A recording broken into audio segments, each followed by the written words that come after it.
राजा राममोहन रॉय यांचा जन्म राधानगर नावाच्या एका खेड्यामध्ये 22 मे 1772 रोजी झाला. त्यावेळी हे गाव बरदवन जिल्ह्यात होते आणि नंतर हुगळी जिल्ह्यातील आरामगड उपविभागात ते सामील करण्यात आले. हे चिमुकले खेडे खानाकुल कृष्णानगर या अतिशय समृद्ध अशा खेड्याच्या उत्तरेला वसलेले होते. त्या काळामध्ये खानाकुल हिंदू संस्कृतीचे एक प्रसिद्ध केंद्र होते. राजा राममोहन रॉय यांचा जन्म या गावातील एका कर्मठ अशा ब्राह्मण कुटुंबात झाला.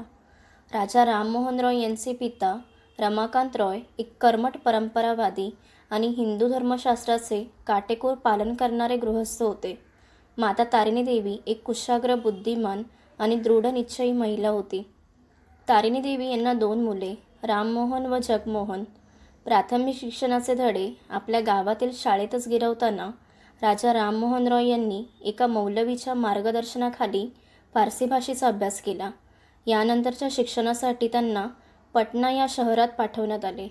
पटना हे शहर त्या काळी इस्लामी संस्कृतीच्या अभ्यासाचे मोठे केंद्र होते. तेथे गेल्यावर राजा राममोहन रॉय यांनी अरबी, फारसी, कुराण, इस्लामी धर्मशास्त्र, त्याचबरोबर अरबी भाषेत भाषांतरित झालेल्या युक्लिड व अरिस्टॉटल इत्यादीच्या लेखनाचा सखोल अभ्यास केला. कुराणमध्ये असलेली लोकशाहीची शिकवण आणि अरबी भाषेतील तर्कसंगत विचार आणि तत्सम विवेकवादी विचारप्रणालीचा आणि त्यातही मौत्झिल आणि सूफी तत्त्वज्ञानाचा राजा राममोहन रॉय यांच्यावर बराच प्रभाव पडला. पटण्याहून परत आल्यावर राजा राममोहन रॉय यांनी हिंदू समाजातील अंधविश्वास आणि मूर्तिपूजा या विषयावर एक प्रबंध लिहिण्यास सुरुवात केली.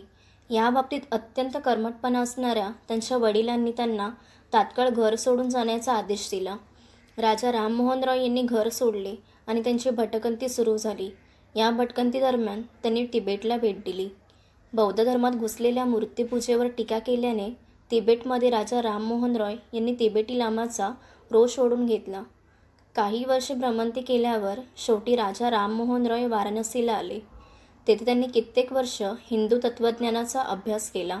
1803 साली त्यांच्या वडिलांचे निधन झाले.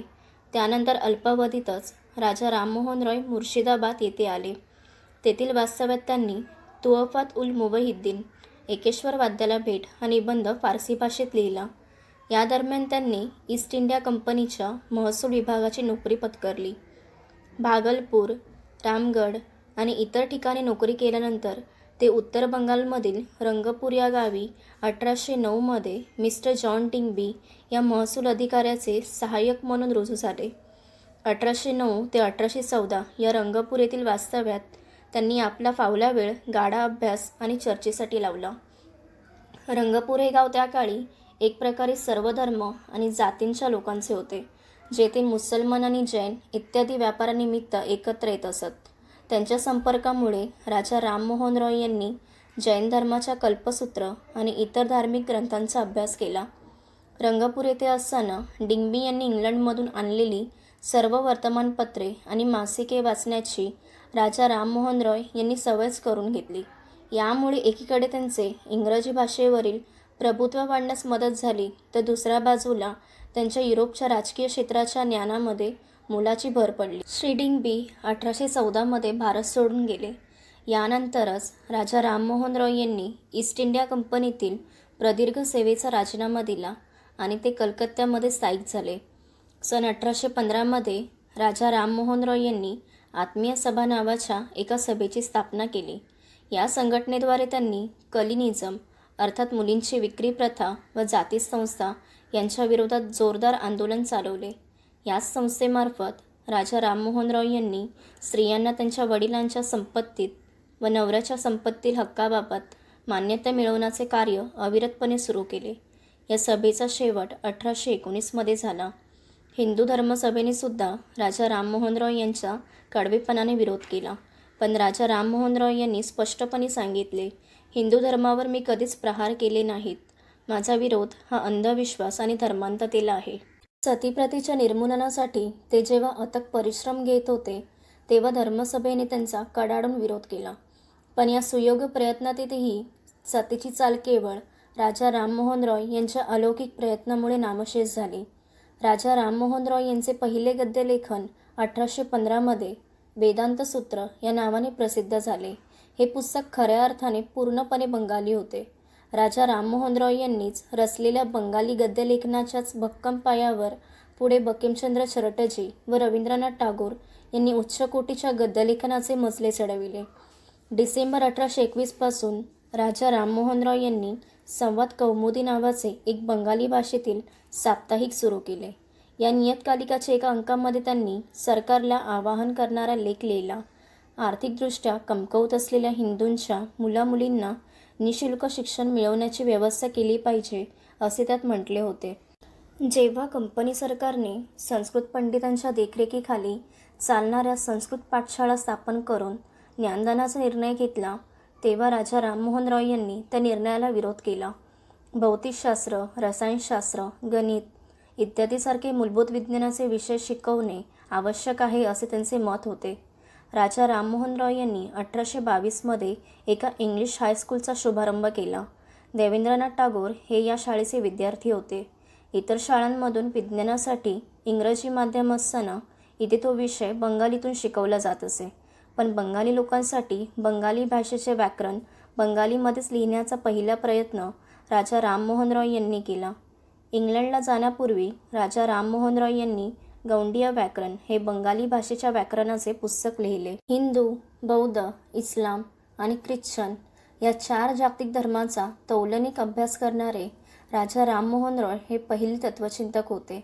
या 4ही धर्मांच्या मूलतत्वांमध्ये विलक्षण साम्य असल्याचे त्यांना जाणवले होते. सामाजिक, राजकीय, शैक्षणिक, आर्थिक, धार्मिक इत्यादी या सर्व गोष्टींना व्यक्त करून लिखित स्वरूपात सर्वांसमोर आणण्यासाठी राजा राममोहन रॉय यांना मुक्त व स्वतंत्र विचारांच्या वर्तमानपत्राची निकड भासली. या गरजेपोटी मग बंगालमध्ये व विशेष करून कलकत्त्यामध्ये छपाई उद्योग व वर्तमानपत्राचा उगम आणि विकास झाला. कलकत्ता येथे 1816 साली सुरू झालेले बंगाल गॅझेट हे बंगाली भाषेतले पहिले उदारमतवादी साप्ताहिक वर्तमानपत्र होय. राममोहन यांच्या आत्मीय सभेच्या सदस्यांनी सुरू केलेले हे साप्ताहिक 1820 पर्यंत अस्तित्वात होते. श्रीरामपूरच्या ख्रिश्चन मिशनऱ्यांनी समाचार दर्पण हे बंगाली साप्ताहिक 1817 सुरू केले. त्याचबरोबर त्यांनी एक इंग्रजी मासिक फ्रेंड ऑफ इंडिया हेही सुरू केले. राजा राममोहन रॉय यांनी मिरात उल अखबार हे फारसी भाषेतील साप्ताहिक सुरू केले. ते 1823 पर्यंत प्रकाशित होते. संगीत क्षेत्रातही राजा राममोहन रॉय यांचे योगदान महत्त्वाचे आहे. बंगाली लोकांना ध्रुपद हा गायन प्रकार त्या काळी पूर्णतः अनोळखी होता. जे काही ध्रुपद होते ते सगळे हिंदीत होते. बंगाली ध्रुपद गीतांची रचना करणारे राजा राममोहन रॉय हे पहिले रचनाकार होते. राजा राममोहन रॉय यांनी या गायन प्रकाराची ओळख 1828 ब्राह्मण समाजाच्या एका बैठकीत लोकांना करून दिली. आपल्या सभेच्या बैठकीच्या सुरुवातीला म्हणण्यासाठी त्यांनी 32 ध्रुपद गीतांची रचना बंगालीमध्ये केली. त्यांच्या पश्चात ब्राह्मो समाजाने ध्रुपदचा स्वीकार केला. मुघल सम्राट दुसरा अकबर यांनी राजा राममोहन रॉय यांना राजा ही उपाधी बहाल केली. मुघल सम्राटाचे राजदूत म्हणून ते इंग्लंडला गेले होते. भारतातून इंग्लंडला जाणारे ते पहिले भारतीय होते. राजा राममोहन रॉय यांना भारतात नवविचारांचे जनक म्हटले जाते.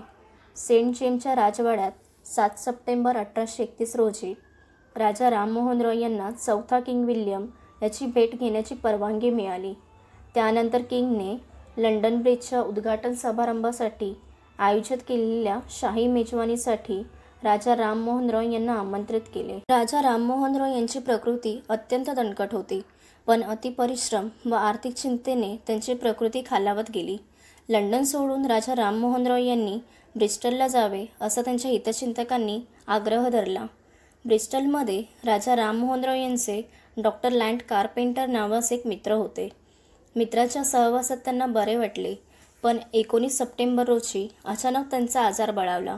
डोकेदुखीबरोबरच फार मोठ्या प्रमाणात त्यांचा ताप वाढला. त्यांची प्रकृती वरचेवर वेगाने खालावतच गेली. 27 सप्टेंबर 1833 रोजी राजा राममोहन रॉय अनंतात विलीन झाले. स्टॅपल्टन ग्रोव्हमध्ये 18 ऑक्टोबर 1833 रोजी दुपारी 2 वाजता त्यांचे दफन झाले. या घटनेच्या अनेक वर्षानंतर म्हणजे 1842 राजा राममोहन रॉय यांचे मित्र व अनुयायी श्री द्वारकानाथ टागोर इंग्लंडला गेले. त्यांनी राजा राममोहन रॉय यांचे स्टॅपल्टन येथील थडगे हलवून ते अर्नोज वेलमध्ये स्थलांतरित केले. अर्नोज वेल ही ब्रिस्टलच्या आसपास असलेली स्मशानभूमी आहे. त्यानंतर 1844मध्ये त्यावर एक उत्कृष्ट अशा भारतीय पद्धतीचे सुंदर बांधकाम करण्यात आले. राजा राममोहन रॉय हे असे व्यक्तिमत्व होते ज्याची इतिहास रात्रदिवस वाट पाहत होता. एक असा माणूस की ज्याचे जीवन म्हणजे तो ज्या मातीतून जन्माला आला त्या तिच्या आत्म्याचे आणि कार्याचे तो पूर्णार्थाने प्रतिनिधित्व करीत होता. तसे ते एकाकी जीवनच होते, पण त्यांच्यानंतर जे सहकार्य आले ते सत्याचा मार्ग निर्भयपणे चोखाळणारे सत्यशोधक होते.